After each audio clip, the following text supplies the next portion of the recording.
Hello everyone, and welcome back to the channel. Before you do anything else today, I need your complete, absolute, and undivided attention. What we are covering in this video is not just some mundane piece of background noise that you can leave playing softly while you make a cup of tea, do the washing up, or potter around in the garden. This is a matter of urgent economic reality that directly impacts your back pocket, your hard-earned savings, your personal bank account, and your everyday fundamental right to access cold, hard physical cash whenever you genuinely need it most. We have now officially arrived in the month of August in the year 2026. And right from the very start of this month, right here across the length and breadth of the United Kingdom, millions of people, especially our valued pensioners, retirees, and senior citizens, are going to discover, quite possibly at the worst imaginable moment, that using and withdrawing your own physical cash has turned into an increasingly delicate, deeply frustrating, and bureaucratic nightmare. Let me be perfectly transparent with you right from the absolute outset. Your money is still legally yours, and nobody is attempting to confiscate your lifetime of hard-earned savings. Please do not panic on that front. Your savings remain your personal property. However, as we stand here right now in August 2026, every single movement of physical currency within the British banking sector is being scrutinized by regulatory authorities under a massive, completely unforgiving magnifying glass. The level of administrative control and regulatory severity we are witnessing across high street institutions today is something we have simply never seen in the past. Your standard debit card will still technically allow you to walk up to an automated teller machine, or a cash point, as most of us call it, to request your funds. But behind the scenes, high street commercial banks have quietly applied incredibly rigid daily and monthly structural limits.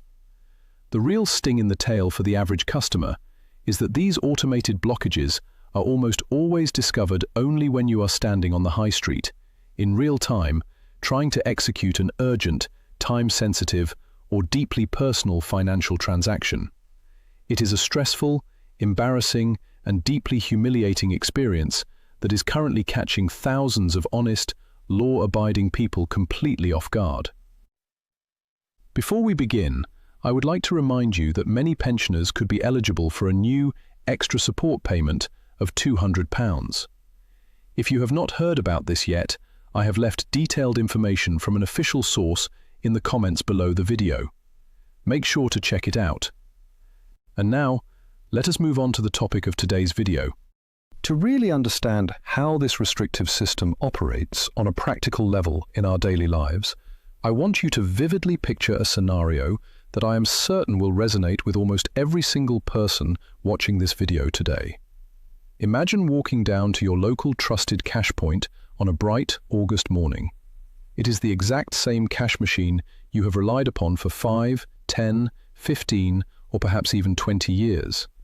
It is part of your comfortable, automatic weekly routine. You pull out your wallet, insert your debit card into the slot, punch in your 4-digit secret personal identification number, select the precise amount of money you require, and wait for the machine to whir into life. It is a simple, seamless habit that you have performed thousands of times throughout your adult life without giving it a second thought.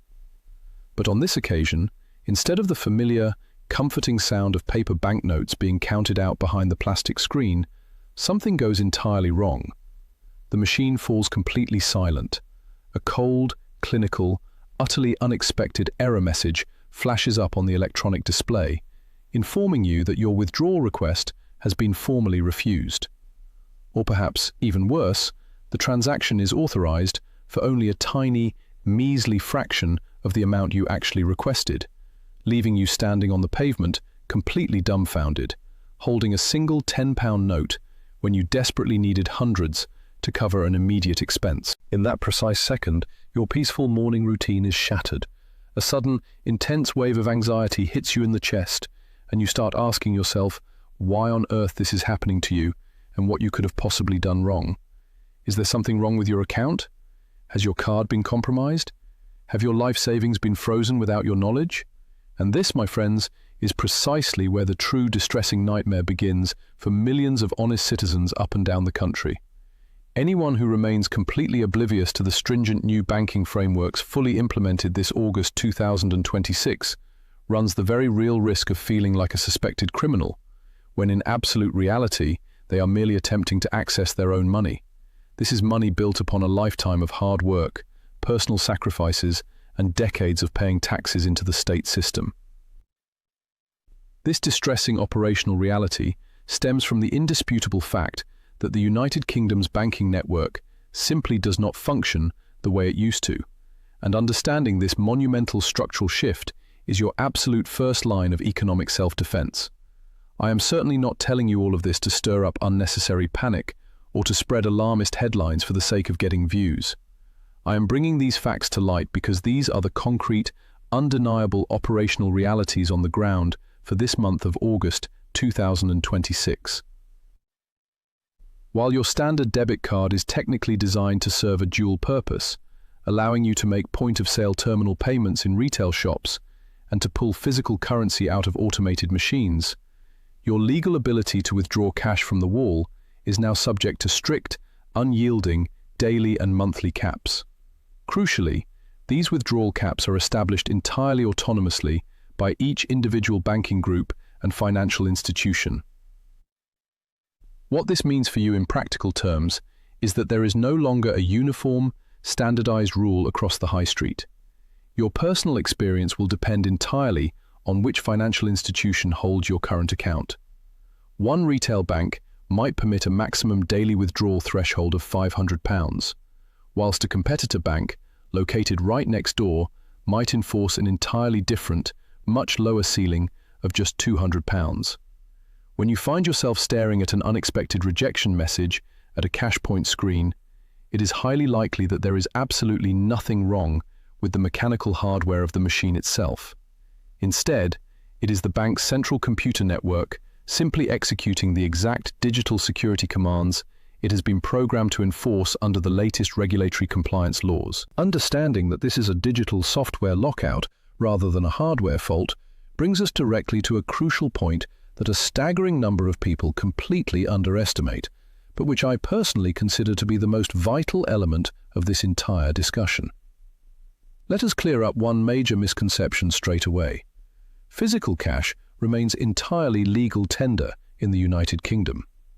Nobody has outlawed the physical note sitting in your leather wallet, and nobody has abolished the British pound sterling. However, whilst physical currency remains completely legal, its day-to-day practical usage is now being monitored with a degree of digital severity and administrative oversight that would have seemed completely unthinkable just a few short years ago. If we examine the broader financial landscape across the country, general operational thresholds for moving physical cash are being kept under an extraordinarily tight leash.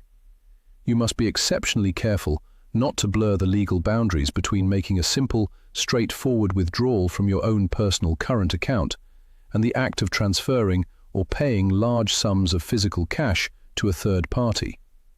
Under British banking law, these are two completely distinct financial concepts. Those who inadvertently blur these legal lines risk finding themselves in a state of immense bureaucratic confusion at the exact moment when they desperately require absolute mental clarity and fast access to their funds. The genuine underlying reason why all of this is becoming so exceptionally heavy-handed is that commercial banks, building societies, and even the post office network are now bound by exceptionally stringent anti-money laundering and counter-terrorist financing compliance obligations. These legal mandates and corporate responsibilities have reached their absolute historical peak of operational enforcement in this month of August 2026. To put it in plain, straightforward English, if a transaction appears to an automated banking algorithm to be even minutely suspicious, or if it deviates even slightly from the long-term historical transaction profile of the account holder, the financial institution is legally obligated to intervene immediately. Bank officials are legally forced to dig deeper, demand comprehensive verbal and written explanations, and, where predefined financial thresholds are breached, submit a formal, mandatory suspicious activity report directly to relevant government authorities. Let me be unequivocally clear about this vital detail. Triggering an automated internal bank check or being asked a series of personal questions by a branch cashier does not mean you have broken the law. It does not mean you are guilty of any criminal offence whatsoever. What it does mean, however, is that the modern British banking network is fundamentally hardwired to monitor your every single financial move with far more operational suspicion than ever before in history. Banks are now legally compelled to transmit system alerts regarding unusual transaction patterns without a single moment of delay. Your physical cash activity is being constantly evaluated by automated artificial intelligence systems around the clock, even when the frequency or the overall scale of your withdrawals seems perfectly logical and reasonable to you. If your request fails to align with what the bank's automated algorithms deem to be standard behavior for your specific age demographic or income bracket, the system will flag and block it automatically. It is precisely within this complex, bureaucratic labyrinth of digital surveillance that so many customers, particularly our older generation and pensioners, find themselves utterly lost, confused, and blindsided. A person in their 70s or 80s traditionally views a high street bank branch as a safe, secure, and welcoming pillar of the local community. It is a place where they naturally expect to walk in peacefully, withdraw their own money, have a polite, pleasant chat with the counter staff, and walk back out onto the high street without feeling like they have just undergone a hostile police interrogation. Yet, the stark, unvarnished reality of August 2026 is that if a particular account movement looks even slightly anomalous to a computer program, the customer service representative behind the glass counter is legally required to ask you for highly detailed, intrusive clarifications. Branch staff may demand to verify the exact original source of the funds, ask you to produce receipts or contracts to prove the intended destination or purpose of the cash, and they even possess the legal authority to temporarily freeze your transaction entirely until their compliance officers are fully satisfied. This is no longer just a minor technical detail hidden away in fine print at the back of a terms and conditions booklet. This represents a profound, historic, and fundamental transformation in the traditional relationship between the British citizen and the banking sector. The true tragedy of this modern setup is that the average person only discovers these rigid, administrative frameworks when they are caught right in the middle of a genuine, high-stress domestic emergency. Picture a realistic scenario where you suddenly require a substantial amount of physical cash to cover an unexpected private medical bill, to provide immediate emergency financial assistance to a struggling child or grandchild, or to pay a local tradesman for an urgent household repair, like a burst water pipe or a collapsing roof during a storm. You rush down to the nearest branch or cash point, and only then do you realize that your debit card limits prevent you from pulling out the necessary funds. You might discover to your horror that you are forced to spread the total withdrawal over 3 or 4 consecutive days, or that you are hit with an astronomical administrative penalty fee for exceeding your standard transaction allowance. This is exactly why, in this current economic climate, anyone who still relies heavily on physical cash can no longer afford the luxury of remaining uneducated or passive on these critical financial matters. Rather than feeling discouraged or defeated by these institutional developments, let us shift our complete focus onto the practical, actionable steps that you need to take right now to defend your savings and ensure you never find yourself stranded without access to your money. First, stop assuming your withdrawal limits match anyone else's. Contact your bank today and get exact figures on your daily ATM limit, monthly withdrawal ceiling, and any hidden fees for frequent transactions. Do not wait for an emergency to discover these rules. Second, plan large cash needs well in advance. Sudden last-minute requests are the primary trigger for automated security blocks and questioning by branch staff. Scheduling withdrawals days or weeks ahead is vital in an era of total digital tracking. Third, review your bank statements meticulously. Check your transaction history line by line against your bank's latest policy updates to spot unexpected fees or restrictions early. This is essential economic self-defense. Fourth, always carry valid photo ID when visiting a branch. Even if staff have known you for 20 years, modern compliance laws mean cashiers cannot skip mandatory identity checks.